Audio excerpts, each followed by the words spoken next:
வணக்கம் மக்களே, welcome to the ஃபென்சர் show. இன்னைக்கு ஷோ நம்ம பார்க்க போகிறது உணர்வுகள் தொடர்கதை அப்படின்ற ஒரு தமிழ் மூவியோட ரிவ்யூ.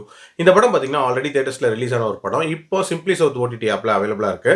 இந்த படம் ஒரு ரொமான்டிக் ட்ராமா அப்படின்ற மாதிரி எடுத்திருப்பாங்க. அதாவது ஹஸ்பண்ட் அண்ட் ஒய்ஃபுக்கு இடையே இருக்கக்கூடிய விரிசல் இருக்குல்ல, அதை மையமாக வச்சு எடுக்கப்பட்ட ஒரு கதை.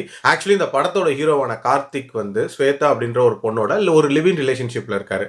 ஸ்வேதாவை பொறுத்த வரைக்கும் பார்த்தீங்கன்னா அந்த லிவிங் ரிலேஷன்ஷிப்போட பவுண்டரிஸ் அப்படின்றது அவங்களுக்கு நல்லா தெரிஞ்சிருக்கு. இன்ஃபேக்ட் ஒரு மாதிரி கெரியர் ஃபோக்கஸ்டான ஒரு நபராக தான் இருக்காங்க. பட் கார்த்திக்குக்கோ எப்படியாவது ஸ்வேதாவை கல்யாணம் பண்ணணும் அப்படின்ற மாதிரியான ஒரு ஆசை இருக்கு. பட் ஸ்வேதா அதை வந்து ரிஜெக்ட் பண்ணிடுறாங்க.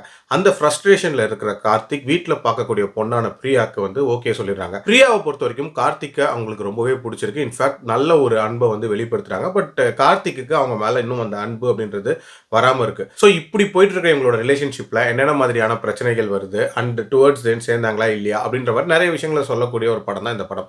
எனக்கு இந்த படத்தில் பிடிச்ச விஷயம் அப்படின்றது ஒரு லைட் ஹார்ட்டடா ஒரு ரொமான்டிக் ட்ராமா கொடுக்கணும் அப்படின்ற மாதிரி அட்டெம்ப்ட் பண்ணியிருக்காங்க. அந்த முயற்சிக்கு ஒரு பாராட்டுகள் தான். பட் என்ன பிரச்சனை அப்படின்னா ரொம்ப ரொம்ப லைட்டாக கொடுத்துருக்காங்க அப்படின்னே சொல்லலாம். இன்ஃபேக்ட் இதில் கிரியேட் பண்ண கான்ஃப்ளிக்ட் அப்படின்றது ஒரு உப்பு சப்பு இல்லாத ஒரு கான்ஃப்ளிக்டாக தான் கிரியேட் பண்ணியிருப்பாங்க.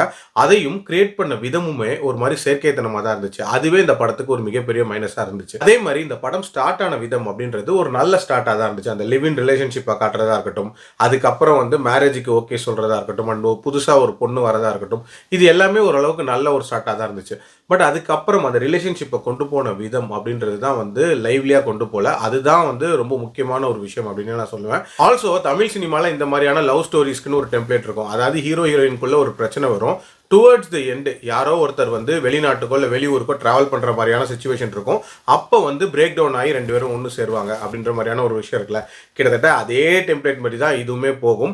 அதுலையாவது ஏதாவது புதுமை பண்ணியிருந்திருக்கலாம் அப்படின்னு தான் எனக்கு தோணுச்சு.